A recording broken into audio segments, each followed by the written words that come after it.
I recommend posting what I call how I content rather than how to content.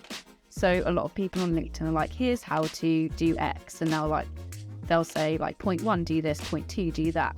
Whereas I prefer, because LinkedIn and social media is inherently social and you're basically posting as yourself, like people want to know about your personal experiences. So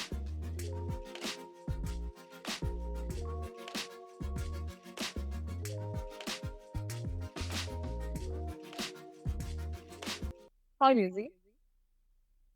We've spoken quite a bit on Twitter and we've met also last week.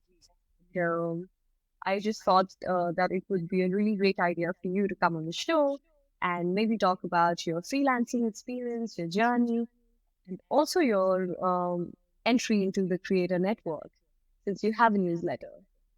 So, yeah, why don't you tell us a little bit about yourself? yeah, sure. Thanks for having me here. So I'm Lizzie. I'm a content writer and strategist for e-commerce SaaS companies.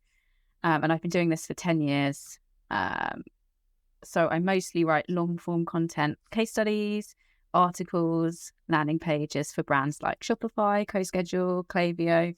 Those are some of the biggest name clients I work with. But about 5 years ago, I also started to transition into the creator economy. So I created a couple of courses for freelancers to help them build their businesses and find clients. And this was off the back of getting loads and loads of questions via email that I found that I was just sending the same reply out every day to different freelancers. So I was like, okay, hang on a minute. These are questions obviously that people want to know the answer to. So I built some resources around that. And then the newsletter was kind of just a way to stay in touch with people who downloaded those resources, who wanted to kind of follow along on my journey. And it started off like really, really basic. I probably sent one newsletter like every 2 months or something whenever I had the chance to. But last October, I kind of realized, okay, this is a really great way for me to stay connected and to promote some of the resources that I have available and just to build my kind of expertise and authority in the industry. So I really kind of sat down and made myself send out the newsletter every week. And then just kind of seeing the compound growth on that has been the biggest motivator for me to keep going, to keep publishing it every week. So, tell me about the pivoting points that led to the creation of this newsletter, and also how do you manage it alongside your client work? I mean, good question. Sometimes it feels like I've taken way too much on, but I treat my newsletter like I do any other client work. So I schedule time every Wednesday. I schedule an hour and a half every Wednesday to write the newsletter and to schedule it to go out on Friday. I think the best thing I did was create a structure for it. So each email has a similar structure. So at the top, it's kind of like a brief intro. And then I go into the pieces that I've been working on that week, like revenue and the hours that I've worked. And then following that is a tip for freelancers. Usually the tip is like an expanded version of a tweet or a LinkedIn post that I put out that week. So I never usually write it totally from scratch. But I do kind of expand on topics that I've already covered that week and provide like a more personal perspective. Because that's my goal with the newsletter, to kind of give freelancers like an insider view into my business and freelancing, rather than just being like, you should do this, here's how to do this, this and this. So yeah, that's what I do. I treat it like I would any other piece of client work. And are you doing any paid marketing for your newsletter, or this is 100% organic growth? No, yeah, I'm not doing any paid marketing. I am part of a couple of, I don't know what to call them, like newsletter exchange websites. So Letter Growth is one of them, and there's another one, a Spark Leap as well. So with Letter Growth, you can connect with other newsletter owners who have like a similar audience and maybe a similar subscriber count, and you can do like newsletter swap. So I'll mention their newsletter in mine and they'll do the same for me. Mm-hmm.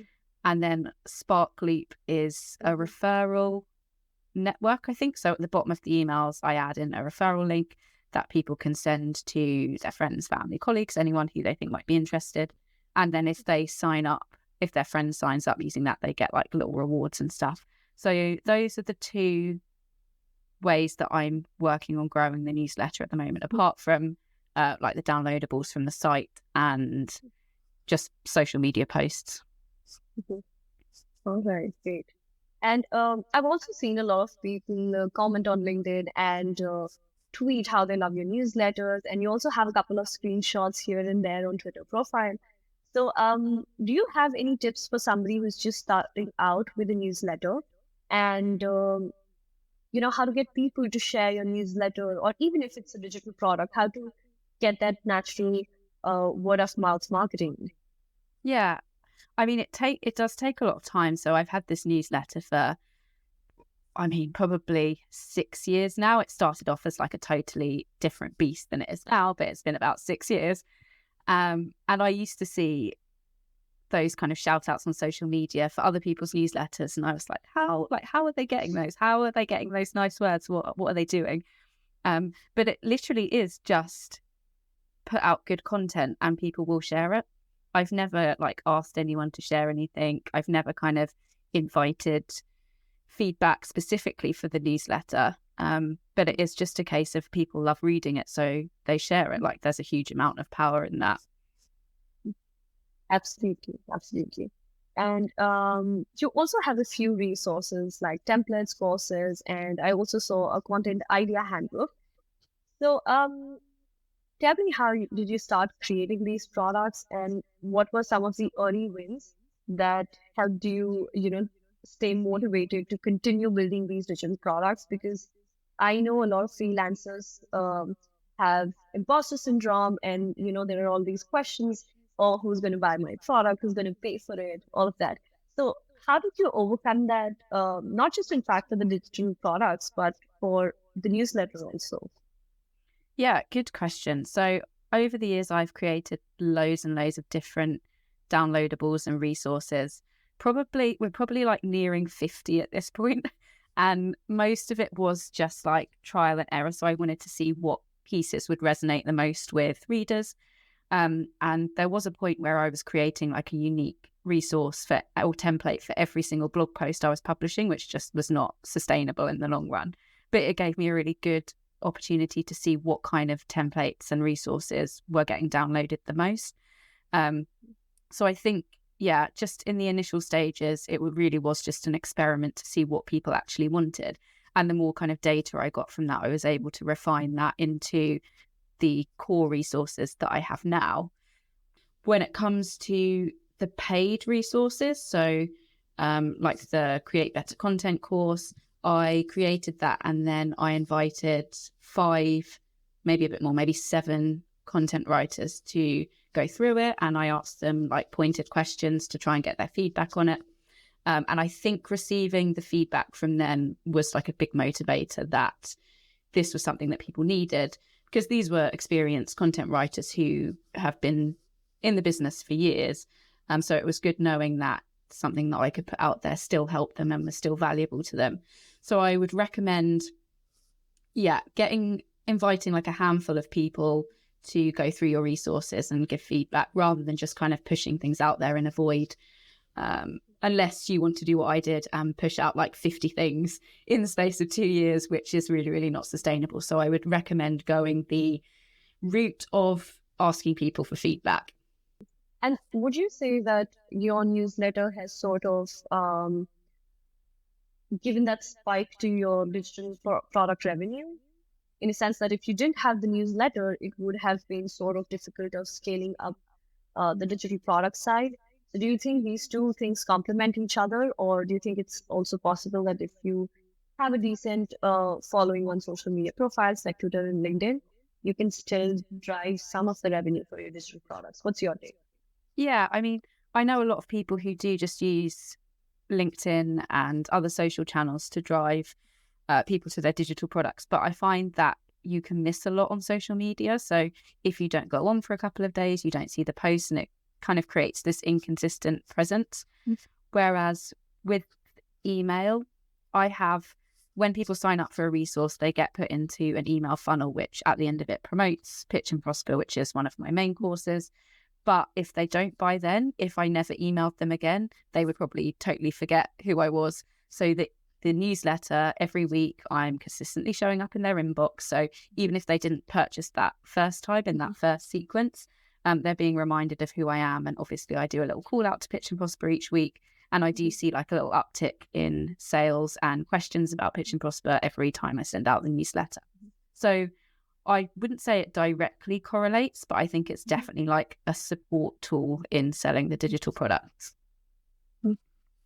Absolutely, that makes sense. And in fact, one of the things that I've noticed with growing my own newsletter has been that whenever I put out a social media post on LinkedIn and Twitter, just simply announcing that the next edition is ready and it's going out on Monday at 5 p.m. IST, I see this small uptick of subscribers every single time. So I think that even just your social media and just a simple post can lead to that compounded growth over time if you look at it, because initially when it was happening, I was like, oh, it's just 4 to 5 people and it's not like a major uptick. But over the course of 1 month, when I saw and the number was, I think, upwards of 80 or something like that. So that was really substantial. And so definitely agree that all of these things, if not maybe directly correlate to each other, they do somehow complement and act as growth catalyst. Yeah. And I always think as well, like it just takes one person to become a customer. So even if you just get those 4 to 5 signups, even if that was just in a month, if 1 or 2 of those people become customers, then it's worth it, right? Yeah. And also, I've been seeing a lot of shift that freelance writers and even marketers are getting more and more active on LinkedIn. They're starting up their newsletters or creating digital products, or even starting a membership community or something like that.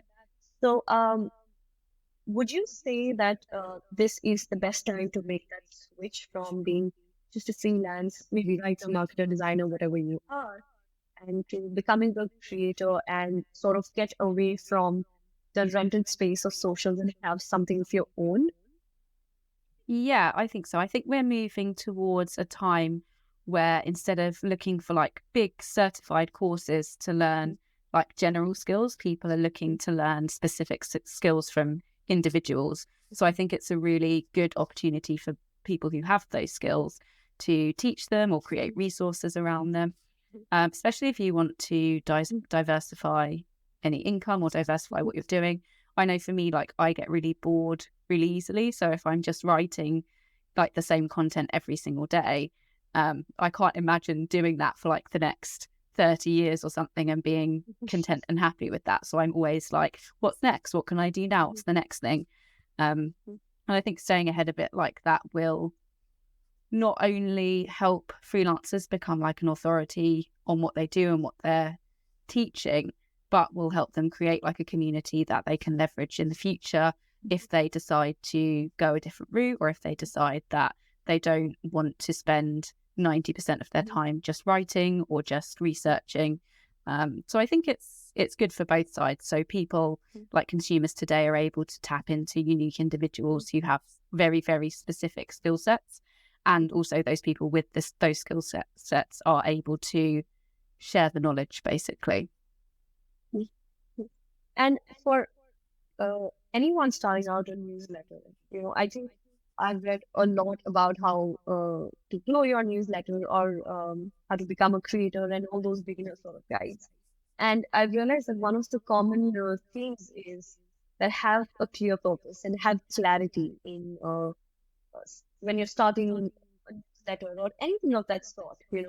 So how did you define that purpose of a newsletter? I mean, how did you get to the actual meat of the content and decide that, hey, this is what I'm going to write about, and this is not going to be another writing newsletter or a freelance newsletter, and this is the USP of my product or my newsletter?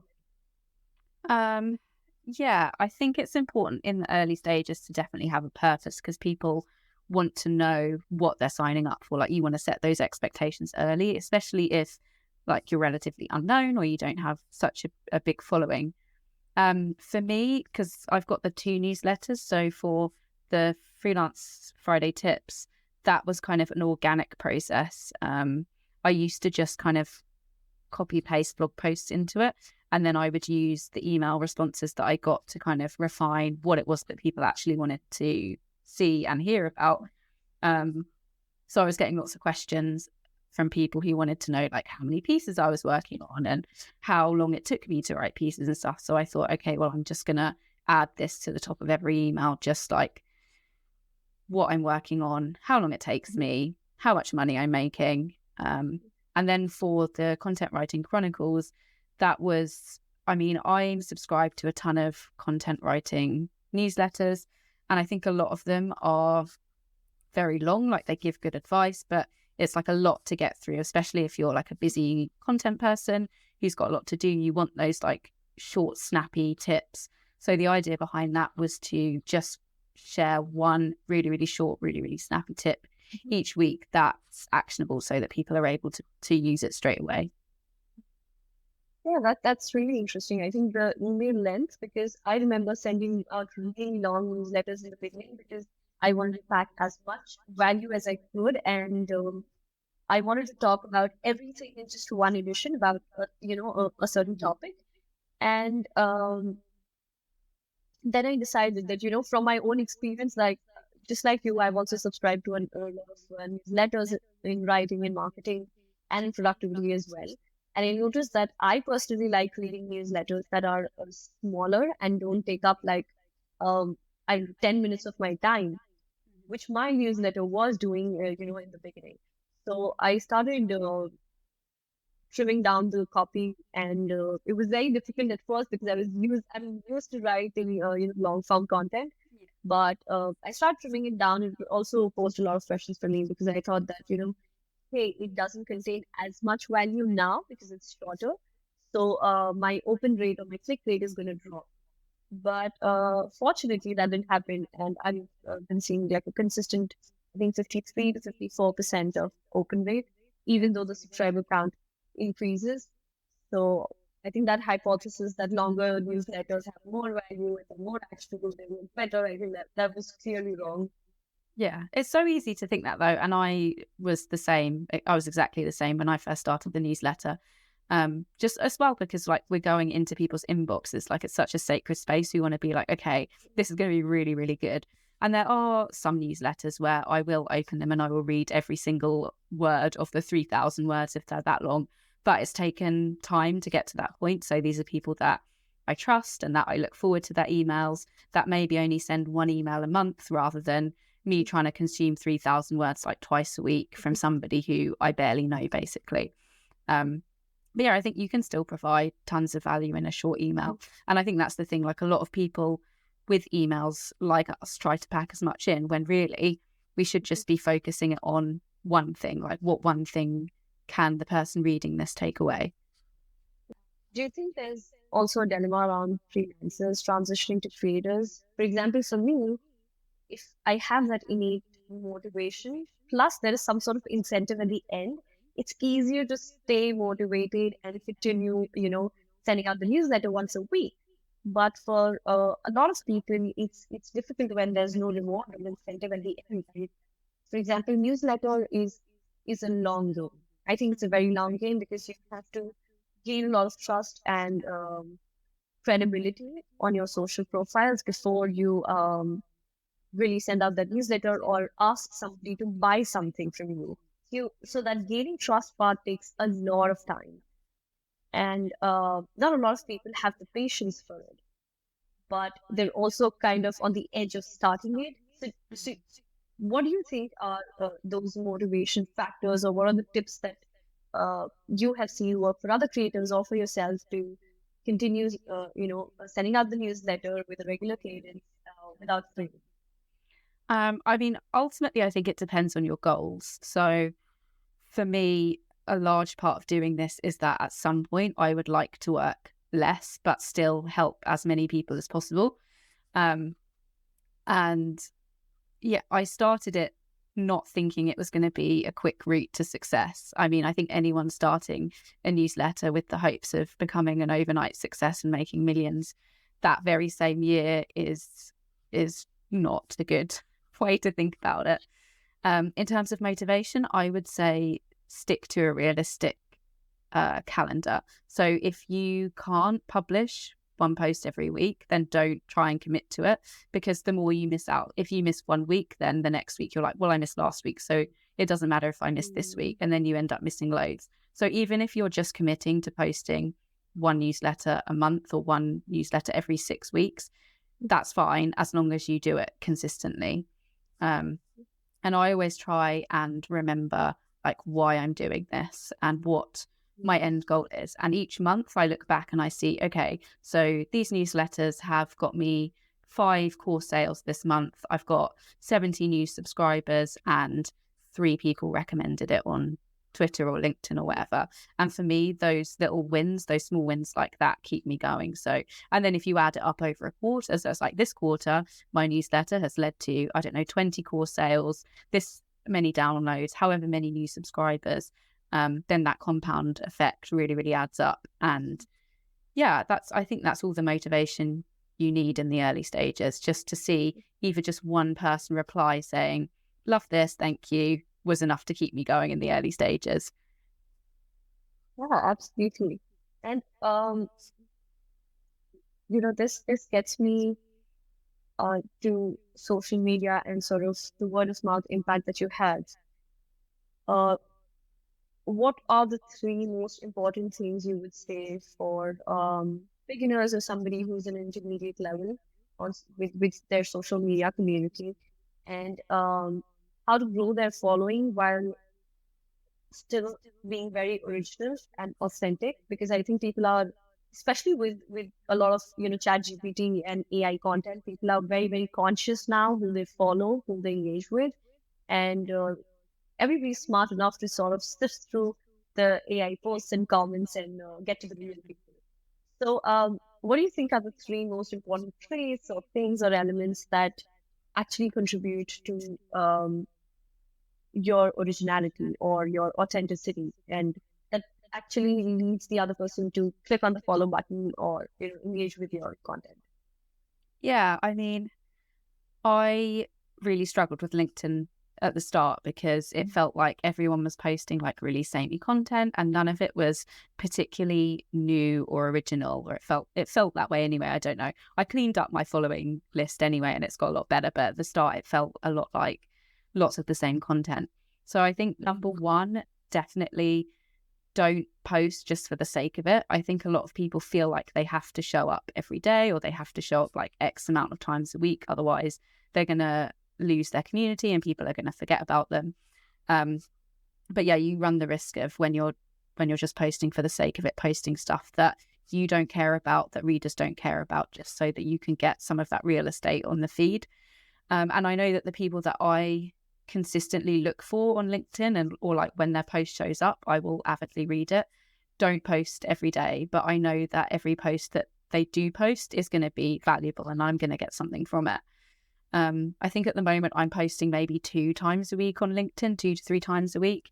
And my biggest motto, and I have this written on a post-it note, is to only post stuff that provides value. So everything I post, I want to make sure that people are going to get something from it, and that I'm not just doing it to be the loudest voice or to put myself in front of people for no apparent reason. There's always got to be a purpose behind it.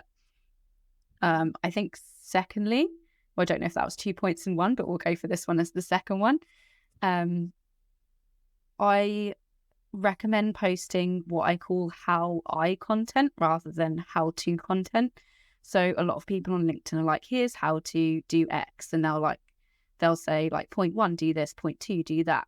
Whereas I prefer, because LinkedIn and social media is inherently social and you're basically posting as yourself, like people want to know about your personal experiences. So for example, if it's like how to start a newsletter, I wouldn't do how to start a newsletter 1, set up an account with ConvertKit, or step 2, do this.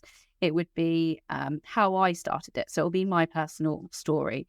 And I think that switch between how to and how I makes such a huge difference, because not only are we learning from like basically secondhand doing because this other person has already done it, we're also creating a deeper connection with that person, which ultimately increases your authority, shows that you can do what you say you can. And yeah, it just builds a ton of trust there as well. I'm trying to think of a third thing. There's definitely a third thing out there. For original content, authenticity. Yeah, I think for me, I basically have like 3 core content buckets that I post about on social media. So that I know that there are some people on Twitter who post about like their personal lives and who share pictures of like their holidays and things that they've seen or like what their kids are doing. And for me, like I like to keep my personal life very separate to work, but not so separate that it's like I'm 2 separate people. But just it also gives me a sense of clarity and some sort of purpose for when I sit down to create content for social media. So I'll have those 3 content buckets, and if I'm stuck for ideas, I'll be like, okay, so this is what I write about. What am I going to write about these today? And I'll plug people's questions into those buckets that I get to answer them. And this, I mean, I don't even know if this is effective, but it helps me create content and stay on track. Because otherwise I could literally post content about anything and everything. And I don't think that's particularly helpful for anyone. But it's definitely helped me increase my authority in those 3 areas. So who knows, maybe it works. I'm sure it definitely does. And I relate to this, keeping your personal life separate from your work life, because I've always been like that. And especially being an introvert, it's sort of hard for me to even post on social media.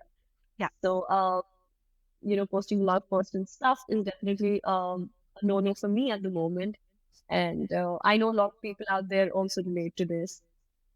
But so tell me this, like when did you start posting on social media actively, and did you see a big impact in your revenue or the inbound reach that you got? And yeah, what has been the journey on social media platforms to grow your following? I know that you have a really strong and a very engaged community on both the platforms, Twitter and LinkedIn. So how has that helped, if at all, in your inbound leads and your freelance client work? Yeah, I mean, it's definitely helped 100%. I've had my Twitter account for 12, 13 years now at this point, I think. And yeah, I didn't start posting on it properly until the beginning of last year. So January 2022, I think I really got back into it, because for me, Twitter was also like LinkedIn, where people were just posting the same content. They were just promoting their own stuff. And I just didn't really feel like there was a connection there. So I started by joining in with like content chats on Twitter. So I joined Freelance Chat and I joined the Content Club UK chats every week. And that kind of got me warmed up to posting on social media, because it goes hand in hand with me not sharing my personal life and mixing the two. Like I very, very rarely post on social media. Like Facebook, I never post on Facebook, like my personal Facebook. I'm really, really bad at posting on social media in general. So it took me a while to warm up to the fact that people wanted to hear from me on social media and that I wasn't just yelling into a void. But I think it was really important to create those, join in those communities at the beginning to kind of build my confidence around posting on social media. And I knew that, like, if I posted something, some of the people in that community might reply, and it wouldn't feel like I was just, I don't know, screaming at strangers. It felt like I was opening a conversation. But yeah, to go back to the original question, yes, it has helped me with inbound leads. I get a lot of people reaching out to me on LinkedIn now, and who email me saying that they like my tweets. These are people who I have never heard of before. So this is an important lesson, and you never know who's watching. But yeah, I think consistently posting content about what I do, my processes, how I work with clients, some of the stories about working with clients have all helped potential prospects be like, oh, okay, this is what this person does. let's reach out to her and see if we can work together. Yeah, that's absolutely true, because I've seen a lot of freelancers talk about this, and even other people talk about this, that you never know who's watching, and in oh god, that sounded so creepy, but Non-creepy way. in a non-creepy way, you never know who is actually engaging with your content without actually hitting the like button. So I think that's a better, more subtle way to put it out there. So yeah, and I have got two of my retainer clients just that way. I was not connected with them on Twitter, on LinkedIn, and it was just a sort of DM that came in, and then I've been working with both of the clients for the past 1.5 or 2 years now. I'm going to complete 2 years with one of them. Amazing. So yeah, definitely agree on that. And this gets me to the question that I actually read a report this morning, which from a community which said that their job board revenue has gone down quite a bit, which shows that there's a lack of opportunities out there for maybe full-time employees, and there's a slight uptick maybe for freelancers and contractors out there. So have you seen that dip in the number of opportunities for freelance client work, or has it been like consistent for you? I haven't lost any income. I have had a few clients put projects on pause for Q1, and another one's put it on pause for Q2. But I work with between 7 and 10 clients at any given time. So, and mostly it's just like one piece a month for each of them. So if I lose one, it's not the end of the world. But I have noticed that there's a lot less inbound leads coming in via my website. And I don't know if this is because people are putting their content priorities on pause, or they're kind of figuring out what's happening with the general landscape, like with AI and with the economy. But yes, I have noticed, and other communities that I'm in who are also content writers, that there does feel like there's a lot less opportunities this year than there have been in previous years.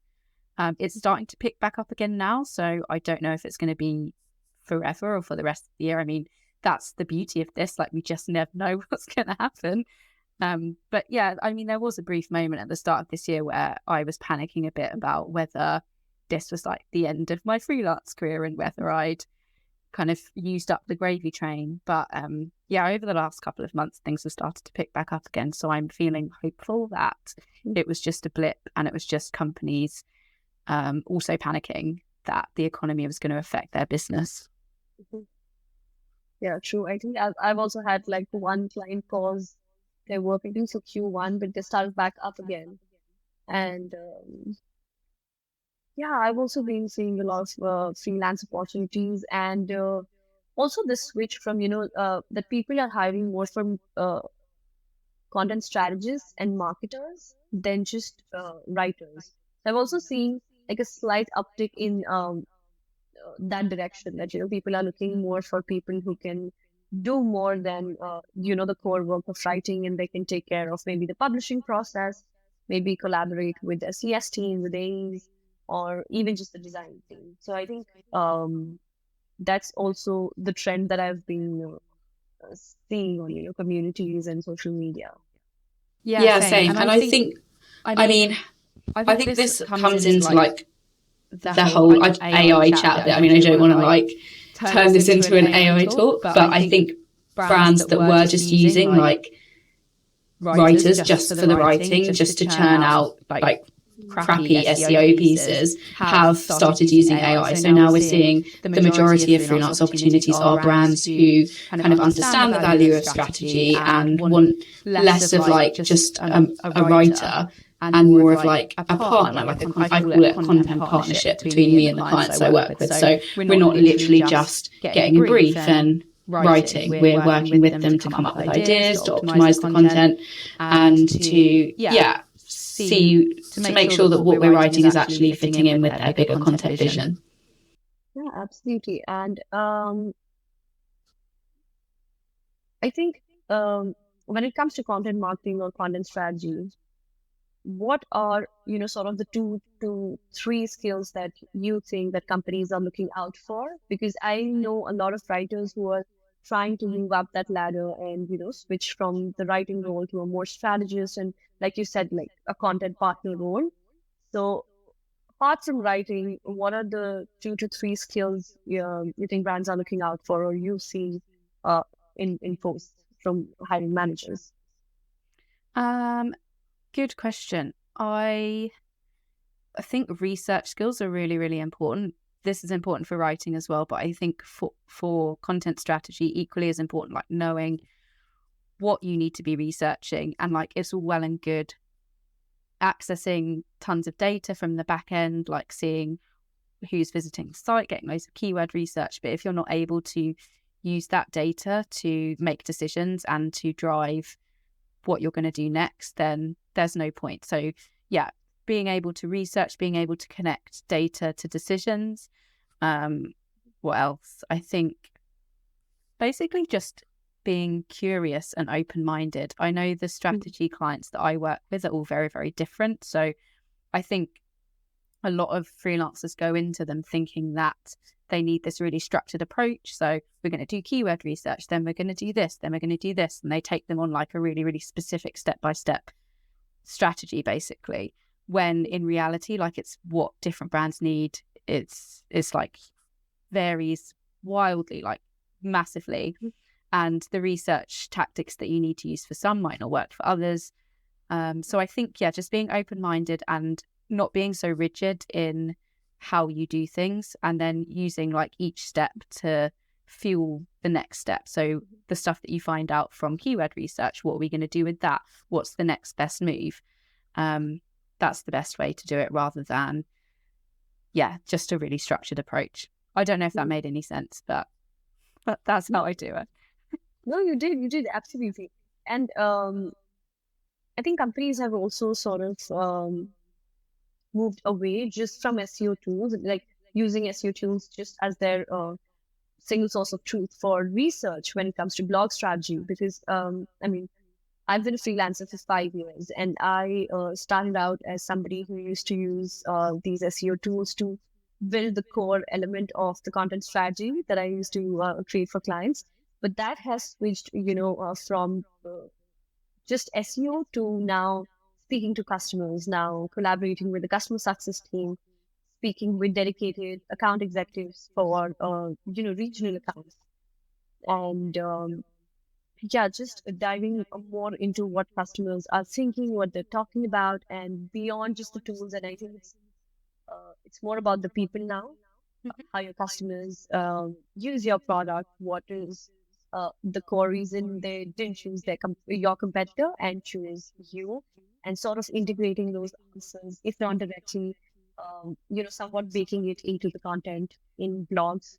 So I think that has also picked up the originality and authority content boxes for a lot of brands and marketers. And so you spoke about researching as a core skill for anybody who's looking to transition from, being a writer to maybe a content partner or a marketer, and or even I think full-time employees for that matter, right? So what are your tips and recommendations to get better at research? That's a question. So I never thought that research was that important as a writer. I mean, I knew that it was like important, but I didn't realize how much it impacts what you're writing and what kind of content you're putting out there. And it's taken me 10 years to kind of refine my research process, but I have like an entire, I think it's like 15 different methodologies and strategies that I use for finding research. And obviously I don't use every single one of them for every piece I write, but based on the brief and like what purpose I want to give to the piece and what the end goal is, I will kind of mix and match some of those methodologies. And like, I don't know if you want me to go through each of them. I don't know if I can think of them off the top of my head, but I can give some examples. So I know that a lot of writers just kind of plug into Google the keyword and then copy the top 5 posts and see what they're including. And then this is what I used to do as well. When I first started, I would literally just run a Google search, look at the top 5 posts, kind of combine all of the headers so that I was including everything that all of them had, and then writing a new piece based on that. But now I do still do that, but mostly just so I can figure out the search intent of a piece rather than finding out what other companies are writing, because ultimately, like you said, it varies depending on the brand. And I really am a big advocate of making sure you're posting what your customers want rather than just copying what else is out there, because you might see a post that's number 1 on Google and be like, okay, this is what people want to read, I'll copy this and write it, when your customers are totally different to their customers and they don't need that information at all. So I will use like academic research methods. I will use kind of content libraries and repositories to find examples. I did a big post on this on LinkedIn the other day, how I find examples for pieces, which is like a huge part of the research process and probably the most time consuming part of the research process, which I think a lot of writers forget about, that examples kind of, they show what you're trying to say rather than telling people about it. So they're like absolutely critical, but also it's really bloody hard to find good examples that are relevant to what you're trying to say. So yeah, content repositories for that.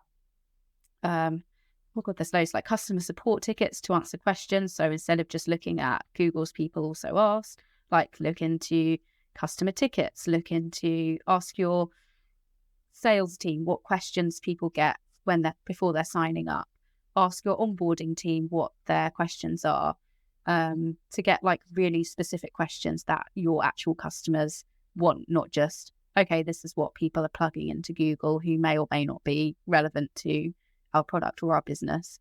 This is a really roundabout way of saying that there are a lot of research methods involved in my process, and ultimately it depends on the goal of a piece and also what collateral I have available to me. So a lot of clients might not have customer support tickets yet, or they might not have an entire onboarding team that I can speak to. So it's making use of what you have available and also using external secondhand research to support that. Absolutely. And I think almost every writer starts their research process that way, looking at Google, the top 5 results from Google, and sort of consolidating that into a post and somehow try and just hope that the article comes out a little bit different, but it doesn't really. And it's just a blend of all those 5 to 7 posts. So I think over time, every writer refines their research process and it gets better over time. Also, do you have any favorite brands or blogs that you think publish really original content and that you read the title and you go, wow, read it, or you think, oh, if the customer lands on this blog title, they're actually going to stick to at least the mid, if not the end. Do you have like any favorite blogs like that? My absolute favorite blog for that is the Animals blog. You probably know it because every piece of content. So they obviously have an SEO strategy because they do use the keywords in the titles and they are touching on like specific topics, but the way they write the posts is just totally different to anything else out there. So it's very, very much like how I content rather than how to content. And it's very, very heavy on examples and showing you how to do it with like anecdotes and analogies. And I'm just a big fangirl of the Animals blog. Same here, same here. I think I have been following the blog for the longest time, and I've been following them for almost 2 years now.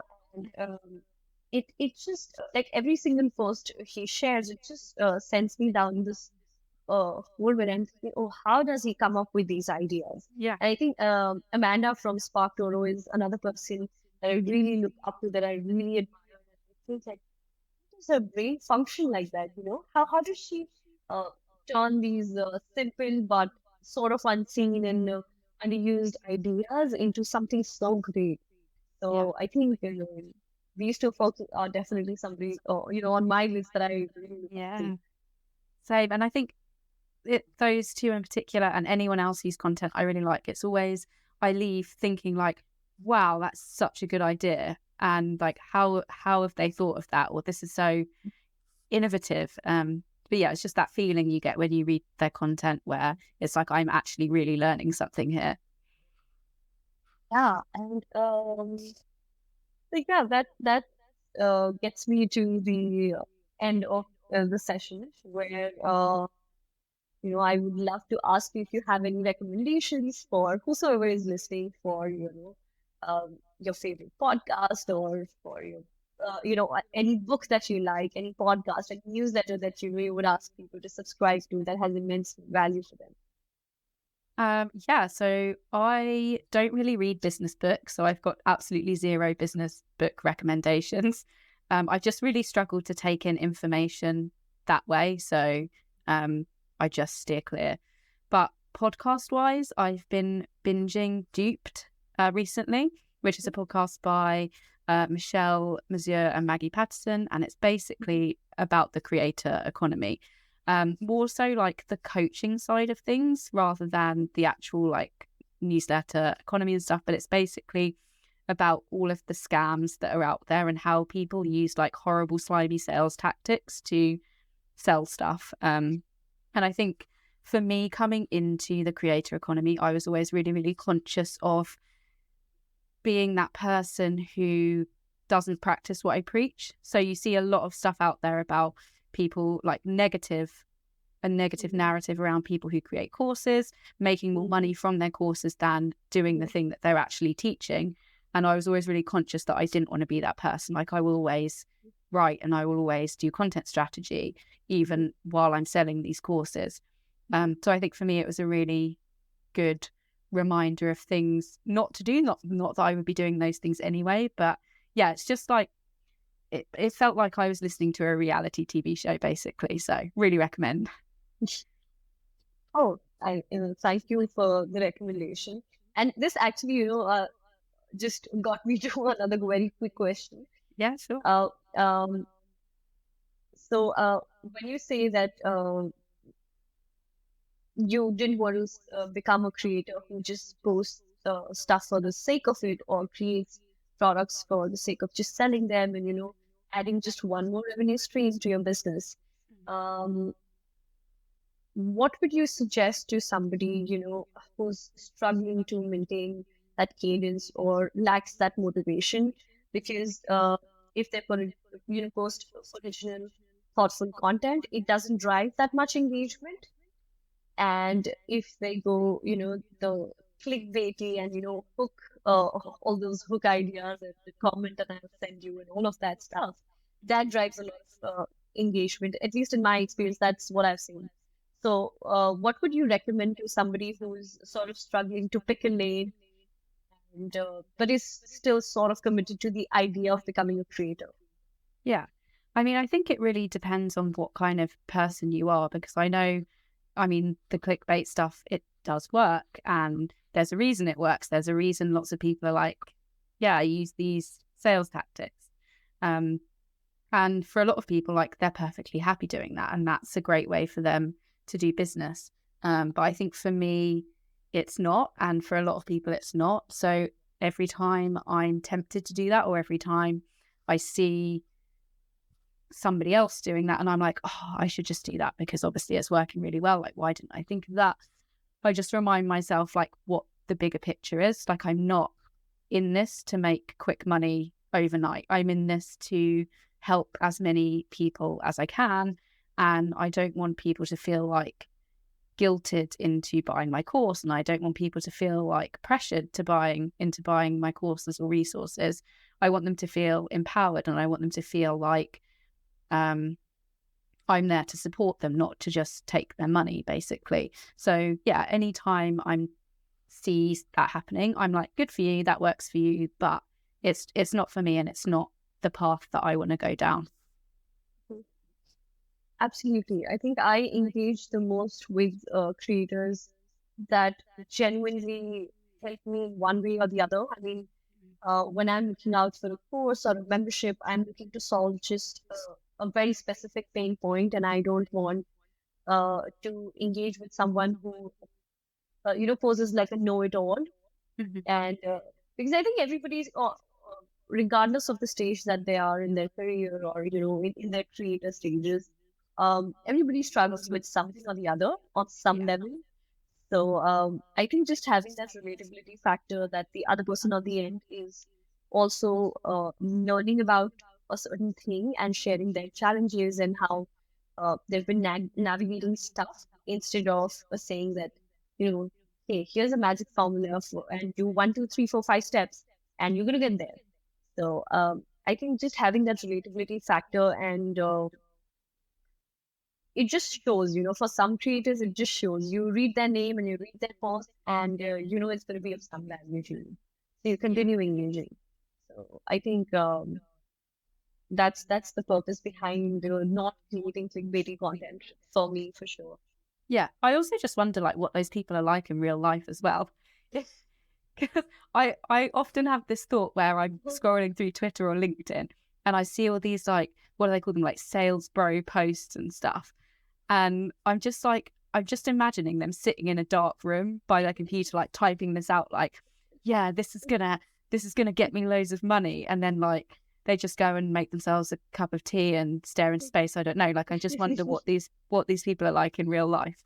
And I think because social media is so visible, like we're literally putting ourselves out there. It's like, how do you want people to see you? Like, how do you want people to feel when they interact with you? And I think that's a really important way of looking at it as well.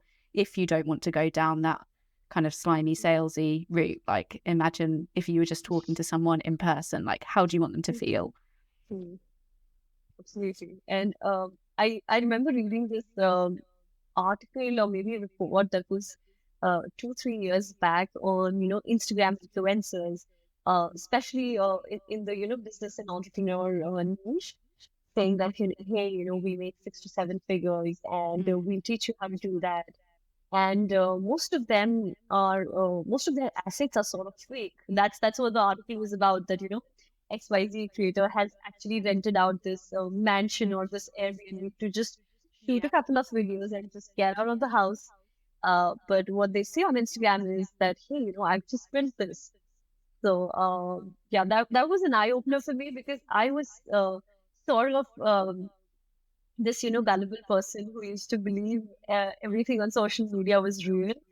And I used to think, oh my god, if I just sign up for their course, maybe I can also reach that 6 figure or 7 figure point. And this is all true. Why would somebody lie about it? Yeah. So that sense yeah. of FOMO as well. Like you see everyone talking about specific courses and stuff, and you're like, oh, well, it must be good if everyone's talking about it. But I think there is a fine line between inspiring people to want to do something and like making them feel like they're not good enough and that they need your course to get there.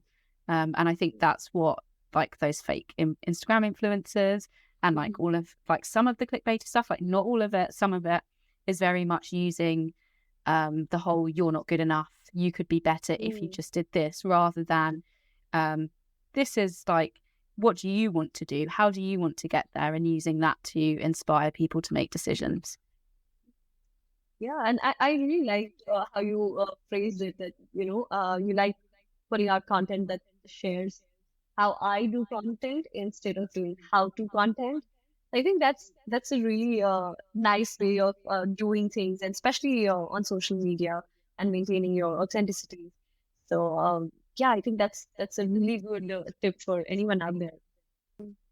So you're also subscribed to the Content Playbook, which is my newsletter, and yeah, I've sent out quite a couple of editions out there already.